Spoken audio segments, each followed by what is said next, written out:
विरासत की बात कर रहा हूं ना। महाराजा बहादुर ने विरासत में जम्मू कश्मीर का एक नक्शा आपको दिया।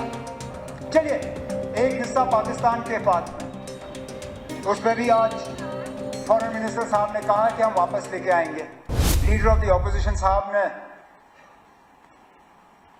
महाराजा साहब के हवाले से कहा कि हम बार बार उनका इंसल्ट करते हैं, अपमान करते हैं। हमारे तरफ से तो कभी नहीं हुआ। एक जगह बताइए ना आप जहां पे महाराजा साहब की लेगेसी को हमने कहीं जख्म पहुंचाया हो, कहीं नाम बदलाया हो, बताए ना कहीं पर भी। मेरे हुकूमत में, कांग्रेस की हुकूमत में, मेरे वालिद साहब की हुकूमत में, जब पीडीपी और कांग्रेस की हुकूमत थी तब, बताए ना आप कहीं पे हमने नाम बदले।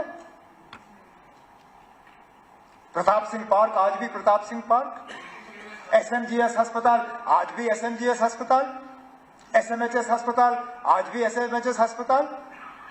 कहीं सड़कों का नाम नहीं, कहीं पे भी नहीं। लेकिन मुझे बताइए ना आप, महाराजा साहब के जो अगर हम विरासत देखें तो दो सबसे बड़ी चीजें क्या थी? एक जम्मू कश्मीर रियासत, वही देगा ना हमें विरासत में। ये रियासत बना के उस रियासत का आपने क्या हाल किया ना? बताए ना आप, ये कहने की बात है। ये छोड़िए ना, छोड़िए। और वो दिल्ली ने किया ना, वो आपने नहीं किया, वो मरकज की हुकूमत ने किया ना। वो क्या हुआ? विरासत की बात कर रहा हूं ना अब। महाराजा बहादुर ने विरासत में जम्मू कश्मीर का एक नक्शा आपको दिया। चलिए, एक हिस्सा पाकिस्तान के पास में, उस पर भी आज फॉरेन मिनिस्टर साहब ने कहा कि हम वापस लेके आएंगे। किसने रोका? मुझे बताइएगा, किसने रोका? हमने कभी कहा कि मत लाओ? कभी कहा? हम कहते हैं अगर लाना है तो लाइए। अच्छा, यहां पे तकरीरों में कांग्रेस को आड़े हाथों लिया गया। आपने हाजी पीर छोड़ा, आपने ये छोड़ा, आपने वो छोड़ा। खुद बताइए ना आप, जब करगिल का वार हुआ क्या वापस लाया? वो मौका था ना, लाते। मौका मिल गया था, बहाना था आपके पास। पाकिस्तान ने हमला किया था, अगर लाने का इतना शौक था उस वक्त लाते, नहीं लाए। चलिए कोई बात नहीं, उस वक्त नहीं हो पाया। आज अगर ला सकते हो लाइए ना। हम में से कौन सा ऐसा है जो कहे ना लाए? ला सकते हो तो लाइए। लेकिन उसके साथ साथ जब आप वो नक्शा देखते हो ना जम्मू कश्मीर का, उसमें जम्मू कश्मीर का एक हिस्सा पाकिस्तान के पास है, ठीक, लेकिन एक हिस्सा चीन के पास भी है। उसकी बात क्यों नहीं होती? उसका जिक्र क्यों नहीं होता? जब आप लाएंगे ना, मेहरबानी करके, जब ये थोड़ा सा हम पे एहसान करिए, जब उस तरफ का लाएंगे तो जो चीन के पास है ना वो भी लाइएगा। लेकिन चलिए, वो दो हिस्से जो चले गए वो छोड़ दीजिए। जो महाराजा साहब ने जम्मू कश्मीर का नक्शा बनाया था उसके भी आपने दो हिस्से किए, लद्दाख को अलग किया। अब आप कहते हो लद्दाख के लोग ये चाहते थे। कभी पूछा आपने उनसे? कभी मालूम करने की कोशिश की? पहले दिन से करगिल के लोग इस फैसले के साथ नहीं थे, ठीक। आज अक्सर बेशतर लद्दाख की आबादी जो है, बौद्ध आबादी, वो भी इस फैसले के साथ नहीं है। आज जिन लोगों ने 5 अगस्त 2019 को मिठाइयां बांटी थी, आज वो भी कहते हैं कि शायद इससे बेहतर तो हमारी हालत जम्मू कश्मीर के साथ ही बेहतर थी। तो पैदल आए लेह से दिल्ली अपने हकूक हासिल करने के लिए। तो वो विरासत का जो हमें मिला था वो भी नहीं रहा। और विरासत में महाराजा साहब क्या छोड़ गए हमारे लिए? स्टेट सब्जेक्ट लॉज, कि हमारी जमीन हमारी, हमारी नौकरियां हमारी। कहां है वो लॉज ना? कहां है वो कानून? आज आपकी जमीन पे आपका क्या हक है ना? कोई भी आके ले लेगा। आज आपकी नौकरियों पे क्या हक है आपका? इससे अच्छा तो हिमाचल का हाल है। हिमाचल में फैक्ट्री लगती है तो वहां कानूनन 70% जो है मुलाजिम हिमाचल के होने हैं। वहां अगर होटल लगता है तो 70% मुलाजिम हिमाचल के होते हैं। आप बताइए ना कौन सा ऐसा कानून यहां पे है? तो जब महाराजा साहब का नक्शा आपने नहीं रखा, जब महाराजा साहब का स्टेट सब्जेक्ट का कानून आपने नहीं रखा, तो हमने अपमान किया या आपने किया?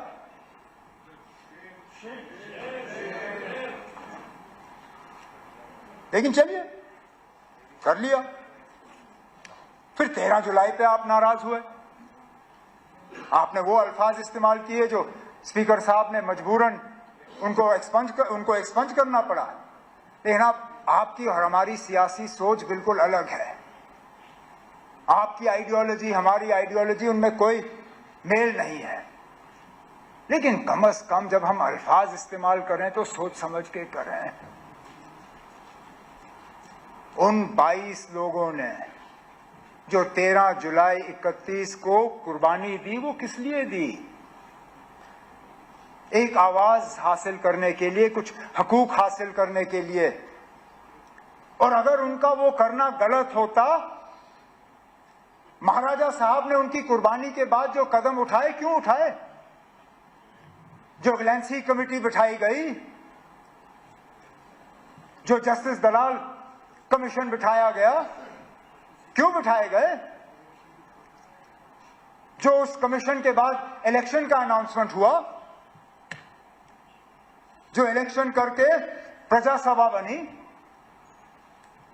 वो प्रजा सभा आखिर में जम्मू कश्मीर की असेंबली बनी।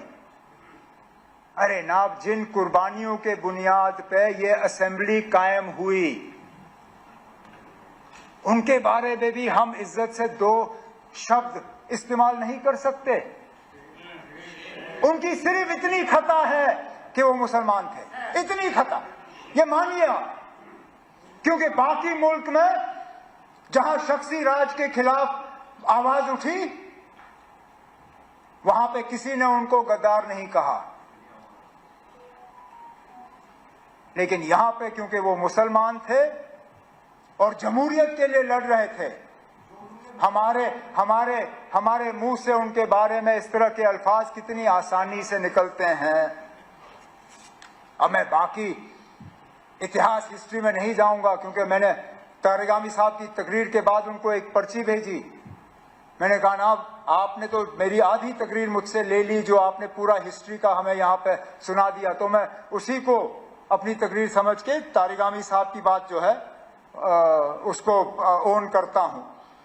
लेकिन आप ये मानिए, आप चाहे आप 13 जुलाई की छुट्टी रखें ना रखें, चाहे आप 5 दिसंबर की छुट्टी रखें ना रखें, उन लोगों की कुर्बानियों को यहाँ के लोगों के दिलों से कोई निकाल नहीं सकेगा। आपको क्या लगता है ना, 5 दिसंबर की छुट्टी हटा के शेर कश्मीर का जो उनकी कद है वो कम होगी? अरे ना, अगर आपने हमसे पूछा होता, मैं अपनी मर्जी से वो छुट्टी छोड़ देता। मेरे साथी, पता नहीं उनको याद है या नहीं है, जब मैं वजीर आला था पिछली बार, मैंने अपने साथियों से उस वक्त कहा कि हाँ, मैं 5 दिसंबर की छुट्टी छोड़ना चाहता हूं। सलाथिया साहब गवाह हैं। मैंने कहा इस जम्मू कश्मीर में छुट्टियां बहुत ज्यादा हैं, मैं छुट्टियां कम करना चाहता हूं। लेकिन अगर मैं बाकी छुट्टियों को काटना शुरू करूंगा, ये लोग मुझे कहेंगे कि देखो, अपने दादा की छुट्टी तो रखी, बाकियों को काट गए। तो मैं पहले शेर कश्मीर की छुट्टी जो है 5 दिसंबर वाली निकालूंगा, फिर हम और छुट्टियां जो है कम कर लेंगे। क्योंकि मुझे मालूम है शेर कश्मीर की शख्सियत जो है वो 5 दिसंबर की छुट्टी से नहीं है। उन्होंने जो जम्मू कश्मीर के लिए किया वो कोई मिटा नहीं सकता।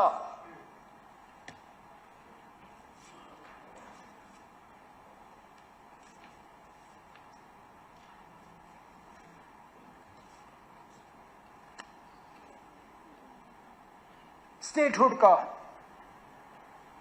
रेजोल्यूशन हमारे एक साथी ने पूछा, नहीं मैं उस पर आ रहा हूं कि वो असेंबली में क्यों नहीं आया, कैबिनेट में क्यों। असेंबली में सिर्फ इसलिए नहीं लाया गया क्योंकि हमें तो ये शक था कि यहां पे कोई ऐसी पार्टी या कोई ऐसा शख्स नहीं है जो स्टेटहुड के हक में नहीं है। लेकिन अगर सजाद साहब को शक है कि यहां कुछ लोग ऐसे हैं जो स्टेटहुड के हक में नहीं हैं, लाएं रेजोल्यूशन। मैं आज कहता हूं ना, हमारे तरफ से सारे मेंबर उसके हक में वोट डालेंगे।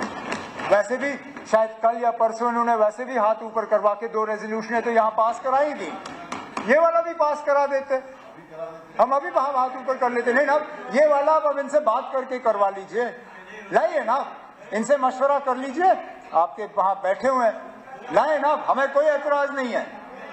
लेकिन उसके साथ साथ जब तक हमें स्टेटहुड वापस नहीं मिलता तब तक गवर्नेंस पे क्लैरिटी के लिए जो बिजनेस रूल्स जो हैं उन्हें फ्रेम करने की जरूरत थी।